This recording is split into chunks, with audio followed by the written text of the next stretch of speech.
காதல் ஒருத்தனோட லைஃபை எப்படிலாம் தலைகீழா புரட்டி போடுங்கிறத முஃபாசா தி லயன் கிங்ல ரொம்பவே அழகா காட்டியிருப்பாங்க. டாக்கா இனிஷியல்ல ரொம்பவே நல்லவனா இருப்பான். முஃபாசா மேல உயிரையே வச்சிருப்பான். ஒரு 4 முறை அவனோட உயிரை காப்பாத்திருப்பான். ஃபர்ஸ்ட் முறை ஆத்துல இருந்து அந்த முதல்ல கிட்ட காப்பாத்திருப்பான். 2வது முறை அவனோட அப்பா ஒஃபாசி போட்டி வச்சிருப்பாரு. அந்த போட்டியில வேணுமுனே விட்டு கொடுத்து அவனோட உயிரை காப்பாத்திருப்பான். 3வது முறை அந்த ஒயிட் லைன்ஸ்லாம் சுத்து போடும்போது அங்க இருந்து அந்த ஆத்துல தள்ளி விட்டு காப்பாத்திருப்பான். 4வது முறை ஒயிட் லைனோட கிங்கு கிட்ட இருந்து காப்பாத்திருப்பான்.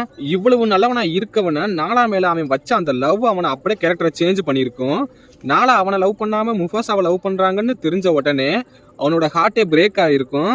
அதுல இருந்து அவனோட கேரக்டரும் சேஞ்ச் ஆயிருக்கும். அந்த ஒயிட் லைன்ஸோட சேர்ந்து நம்ம முஃபாசாவை அழிக்கிறதுக்காக பிளான் பண்ணிருப்பான். அது மட்டும் இல்லாம ஒரு கட்டத்துல முஃபாசாவையே அவன் தான் போட்டு தள்ளியிருப்பான். அந்த அளவுக்கு ரொம்பவே குரூயலா அவன் மாறி நிற்பான். இதுக்கெல்லாம் காரணம் அந்த காதல் தான்.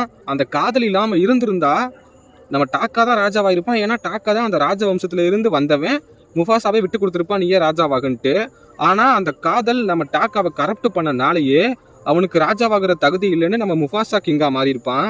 ஒரு கிங்காக வேண்டியவனை பேக் ஸ்டாப்பரா மாத்தி அவனோட லைஃபே புரட்டி போட்டது டாக்காவோட அந்த காதல் தான். அதனால அந்த காதல் கிட்ட இருந்து கொஞ்சம் தள்ளியே இருங்க.